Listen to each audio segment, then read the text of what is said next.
Well, you may be surprised to hear that in the country formerly known as Great Britain, many people of the Christian religious faith are feeling marginalised, if not persecuted. The English newspaper, the Daily Telegraph, reported recently that some Christians in Britain feel that in a branding sense they are not only losing influence in English communal life, but they're also being persecuted. After the BBC broadcaster ran an Easter documentary in the UK, the Telegraph newspaper reported that Christians in Britain are feeling persecuted because of a paradox of human rights laws and ignorance of local councils. Nurses are being asked to remove crosses. People are being questioned over allegedly anti-gay remarks. Pamphlets being removed from libraries because allegedly they vilified people of sexual practice that Christianity frowns upon. Well, to examine this issue in some depth this evening, I'm joined by MAL FLETCHER. MAL FLETCHER is chairman of a European-based think tank known as 2020 Plus.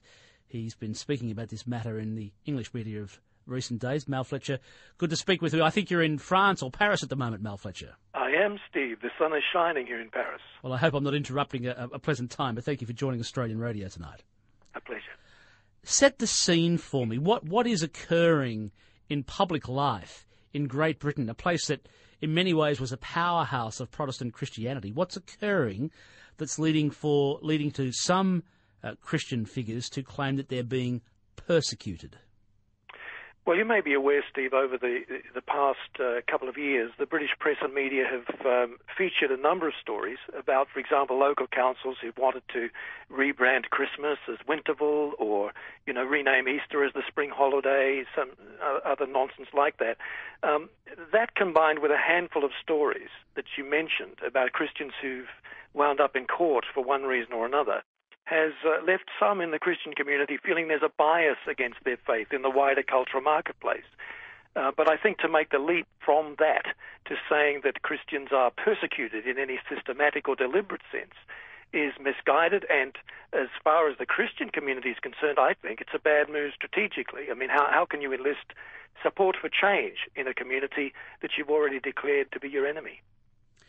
So these people who are saying it's because of what reason? What are the local laws or the laws of England that are being brought in that are antagonising people of the Christian religious belief? Well, the most recent example, Steve, is just yesterday, in fact, a nurse in a Devon-based hospital lost her appeal in court, which would have allowed her to wear a piece of jewellery, a crucifix, around her neck. Now, originally, the hospital had prevented her from doing so because it claimed that to do so was a health and safety risk. But as I think the Archbishop of Canterbury said, this is more an example of wooden-headed bureaucracy than it is persecution of a person of faith. Really what we're seeing here is a hospital reacting out of a fear of being sued for malpractice than any deliberate sense, a persecution of the Christian faith. So it's those kinds of applications of laws, I think, that are tending in people's minds to accrue and develop this sense that for some reason they are being persecuted. Now, you have written that it's not an exaggeration to say that on some issues within Britain's cultural life, those traditional Christian positions have less traction than was the case a generation or two ago. Why is that? What's happened in the last generation? Well, I think there's lots of answers to that, Steve. One is the simple fact that, as in Australia, Britain is now a very pluralistic society. Multiculturalism is an active political policy. It's not just a trend, it's a policy. So, you get many different cultures, many different religious faiths, a melting pot, really, in one small area, an island very small, as Britain is.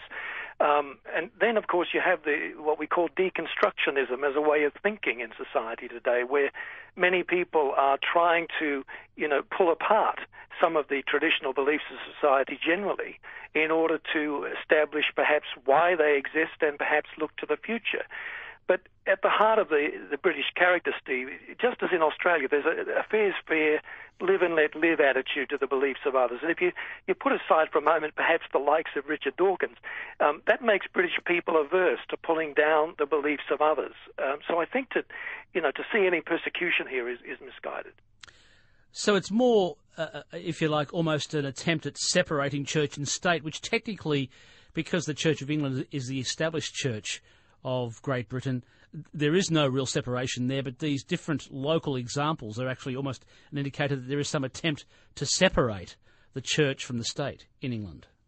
Yeah, I think that's partly true, and I think in some areas here we're seeing certain members or parts of the Christian community mistaking a loss of cultural or political power on the part of the institutional church as a bias against Christian faith. Generally, I have to say that over Easter, many thousands of Brits came out to city centres to watch passion plays, traditional reenactments of the final hours of Christ's life. I think that's hardly indicative of a nation that wants to drive faith underground, or worse still, wants to persecute those who have it.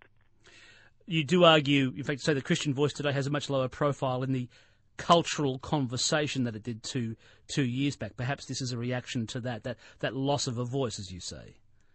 Yeah, I think it is.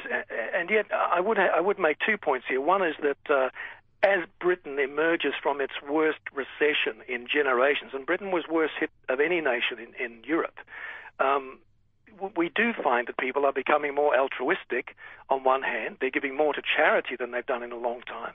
And I think on the back of that, those Easter crowds reflect that there is a search for something beyond pure consumerism. So there may be a true spirituality at work there.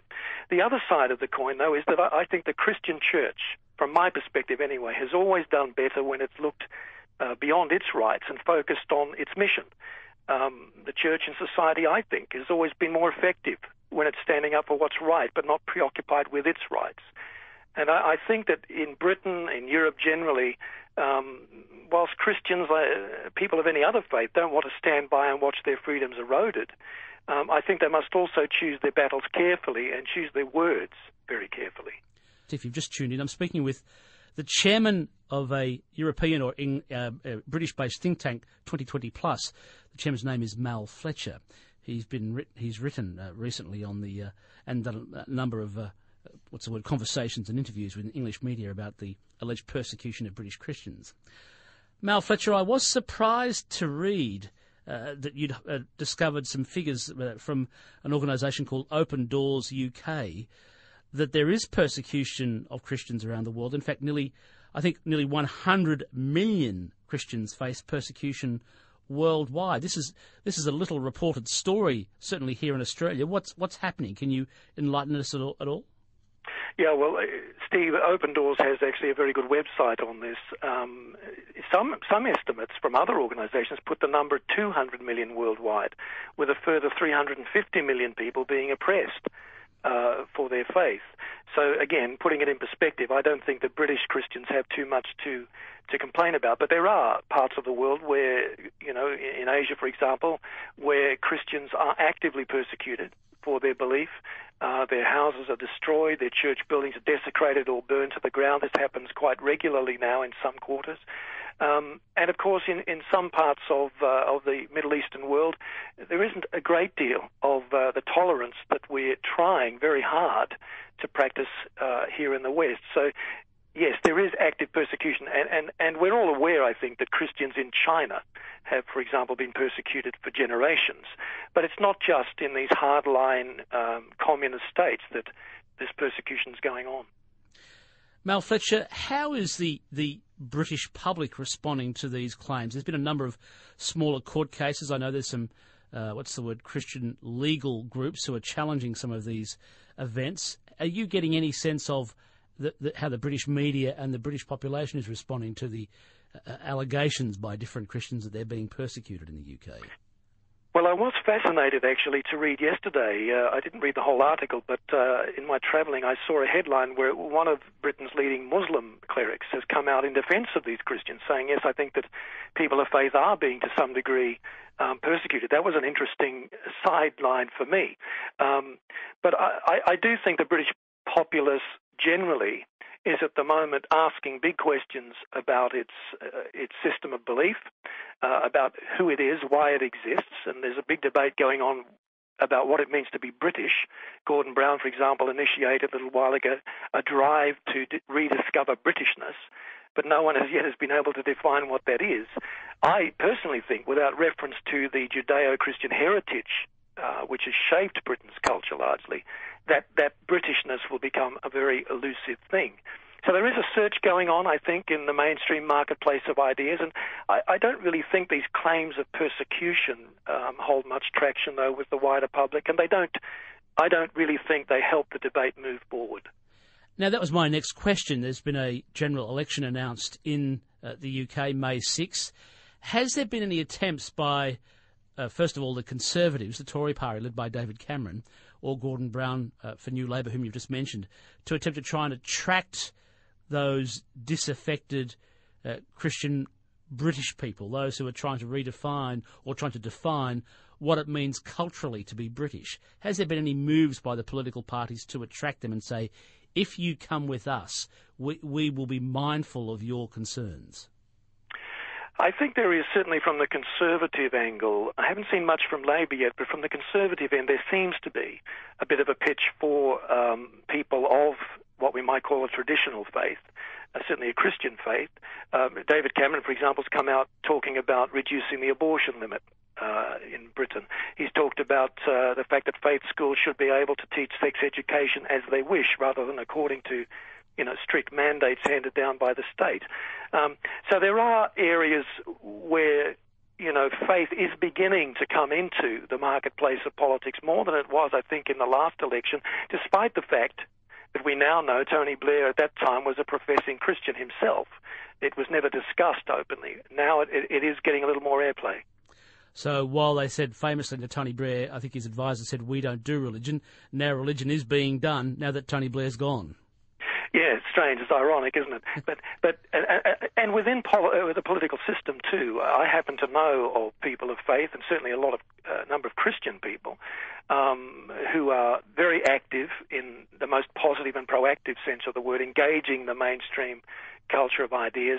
But I think in Britain there is a tension between some sections of the community, Christian community, who are very reactive, and some who are more anxious to be, look, we want to get on with the future and engage where we're going next. I'll leave it there. Mal Fletcher, Chairman of 2020 Plus, thank you very much for your time this evening. Pleasure, Steve. Mal Fletcher is Chairman of a European-based think tank, 2020 Plus.